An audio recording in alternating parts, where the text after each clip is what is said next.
Prafulla Ketkar, editor, organizer, RSS Ideologue, very eminent RSS Ideologue, joining us on the show. Prafulla, good evening. I want to quickly start asking you with a very simple and a brief question. 365 days, you've appeared in so many shows, debates, Prafulla.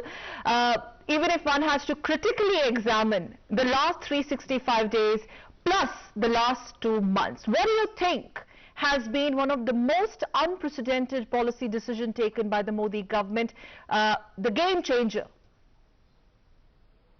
See, if you recall exactly what happened 365 days ago, it was a unexpected and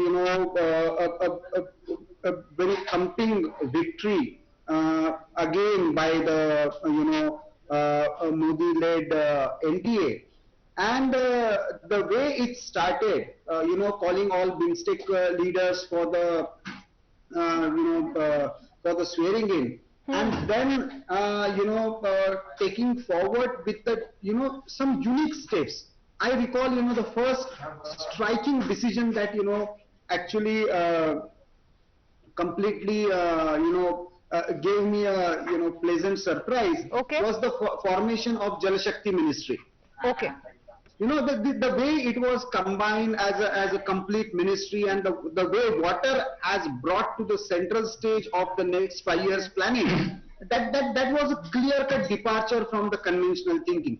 Obviously, this 1 year will be remembered for the way government has taken decision on Article 370 and 35A in Jammu and Kashmir, and the way those decisions are executed till now.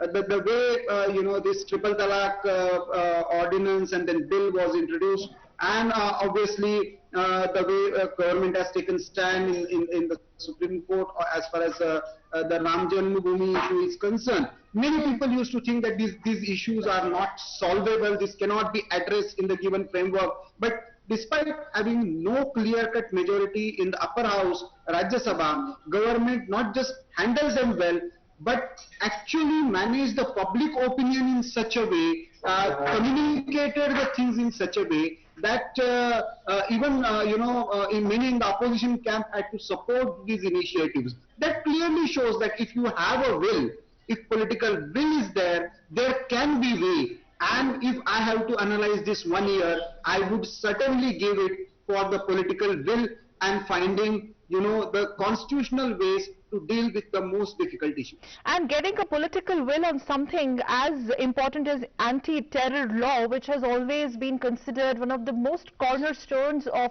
Modi government's zero tolerance towards terror. Because in the last 6 years, the way we have dealt with Pakistan, we have dealt with terror state Pakistan under Modi government, I think that has also been extremely unprecedented. Absolutely. See, on defense and strategic front, the way we have handled with our foreign policy, our defense management, the creation of CDS, I think yes. Another important decision, the amendment to UAPA, and clearly identifying who are who will be considered as the abatement to terrorism. Again, that was the important amendment. But as you said clearly, the way we have handled the entire terror sponsor state called Pakistan, and the way we have managed our security without any compromise, that is really commendable. I find the main reason for this is one, the way we have created a totally new kind of machinery to deal with the the kind of confidence that was given to various agencies as far as dealing with this issue is concerned. At the same time, the way we have handled our foreign policy, we actually dehyphenated our relationships with many countries.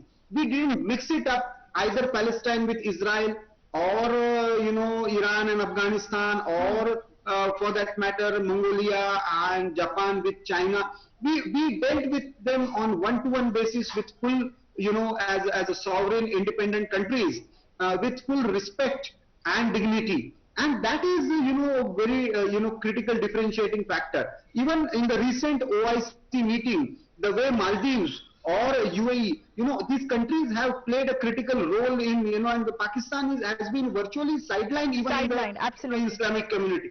Sidelined and isolated. Yes. So, since you talked about foreign policy, well, this is not directly related to the foreign policy, but it certainly has got to do with the way now the world is looking at India in the last 2 months, the way we have dealt with the situation, staying ahead of the curve, and not only that, being the medicine, being the provider of HCQ to the rest of the countries, including the developed democracies like USA. And do you think that has actually changed the way now the world looks at us?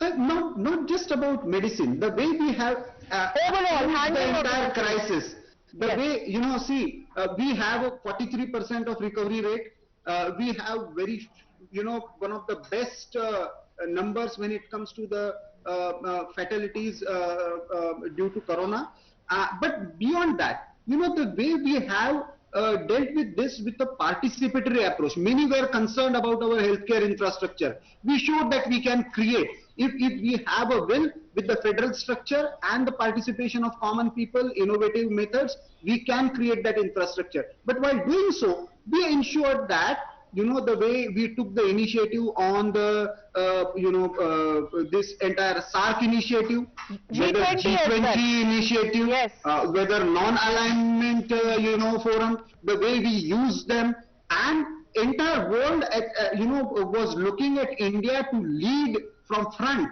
on managing this entire crisis. And then came the strategic decision of removing these barriers related to 24 critical medicines. After that, medical teams have been visiting many West Asian countries, yes. and our doctors have played critical role, yes. as far as providing relief to many of those countries. So that clearly shows that we are not just looking after ourselves, we are not just managing our... We are taking care of the rest of the... Yes. And that is our, sort of, not just as a diplomatic, effort, it is a genuine Indian thinking of, a goodwill for all. That term, that medical diplomacy, I mean, we would not have thought, before last 2 months, maybe this would be the cornerstone of Modi government's achievements so far. But do you think, Prafulla Ketkar, that this is now going to occupy the major chunk of discussion or discourse or analysis when we keep examining how the last 365 days of the government, especially the achievements part of it, the good part of it, the way we have dealt with the pandemic like this, which had no template whatsoever? This actually, in our diplomacy, this has been there, when late Sushma Swaraj used to handle and respond to, people's queries, or the way we handled even, the health-related requests from Pakistan. But the way we have handled it in last few months, that is a very, a different kind of approach. And I would say, it is in continuation with our yoga diplomacy. It is in continuation with our Ayurveda diplomacy, and now we are going to a larger, panorama of health diplomacy, where we are going to play a critical role as far as the supply chain of health and medical equipments are concerned. And if this infrastructure sustains, and if we continue with these efforts related to innovative and participatory method, we can certainly play a critical role in the forthcoming challenges as far as the medical and health related challenges are concerned. And we have done it, Prafulla Ketkar, you would agree. And on that note, I'll have to thank you very much, because we're also looking forward to the letter that's going to be, yes, you're smiling out there, Prafulla. Any thoughts on that before I leave you? See, it is important simply because we have got a leader who communicates. And if he communicates, he ensures that people respond to him positively. If a decisive, caring and visionary leadership is there, then people, we have seen the way they responded to Janata Curfew. Yes. They join the leader in thanking the Corona warriors. This was possible in a democratic, participatory way because we had this kind of leadership. So this letter is very important because this is not a celebratory mode, though it is 1 year completion of the government, but still it is conveying and communicating is equally important in this crisis situation. That is the crux, I think, of this letter, and that's why I'm looking forward to what he is trying to convey to the people, because it is going to show the way for what is going to be the country. And we have Arun waiting. Yes, and my colleague Arun is going to elaborate a little more what is expected at 6 a.m. in the morning, and the whole day. It's going to be very, very special. Thank you very much, Prafulla Ketkar, for joining us on Newsnight. And I'm going to quickly hand it over to you, Arun. Now 100 million families, and I think we're all waiting for Prime Minister to reach out to us. Now, again, very unique way. This is going to be through a letter. And what more are you gathering from your sources, especially how the day is planned tomorrow? Well, talking about, yes, everybody is expecting that what exactly Prime Minister will address to the people. But yes, if you look at this entire 1 year, just rewind from 2014 till 2019, the focus of the government was Sabka Saath, Sabka Vikas. After 2019, Prime Minister Narendra Modi clearly saying that now we are focusing on Sabka Saath, Sabka Vikas and Sabka Vishwas. Now this term Vishwas, it says it all. Now talking about Jammu and Kashmir, or primarily Article 370 or Citizens Amendment Act, or all these are kind of a movement or a move which shows integration part, integration by taking all the stakeholders on board. So that was done in last 1 year. Focus was completely on people who are living in far-flung areas, who are primarily touching the lives of people, or those who are being untouched so far with the developmental journey. So yes, these are some of the major highlights that Prime Minister Narendra Modi is likely to share with the people, because it is the public participation. Because if you try to recall the COVID era as of now, we have seen that Prime Minister Narendra Modi in all the international forum, be it the SARC virtual summit, be the G20 virtual summit, be it in conversation with Bill Gates, Prime Minister has always said that India could fight, India could combat the COVID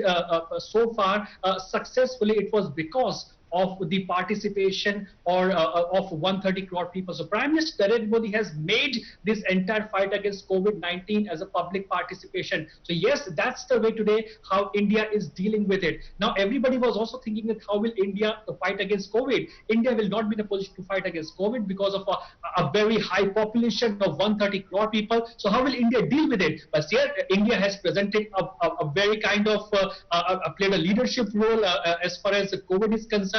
World Health Organization is praising India's efforts. World Health Organization is praising the leadership role of Prime Minister Narendra Modi. So yes, that says it all, that the journey of this 2.0 is all about Sabka Saath, Sabka Vikas, and yes, that term, Sabka Vishwas, that says it all when we talk about Narendra Modi or the Modi government 2.0. Arun, very briefly, now we're looking at virtual rallies tomorrow. There's going to be social platforms that will be utilized tomorrow to talk about how these 365 days have been, and of course, plus Prime Minister Modi's outreach to the country through that letter.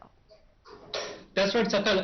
If I may sum it up in a very brief as of now, Prime Minister Narendra Modi is known for his out-of-the-box ideas. So during the COVID times, he's trying to ensure that he's connected with the people and why the virtual means.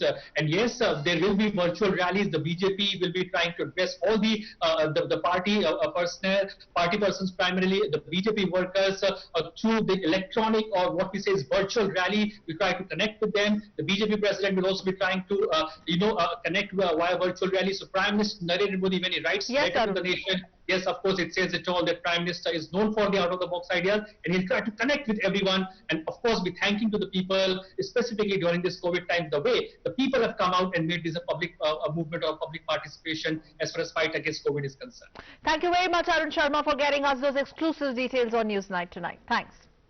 And before we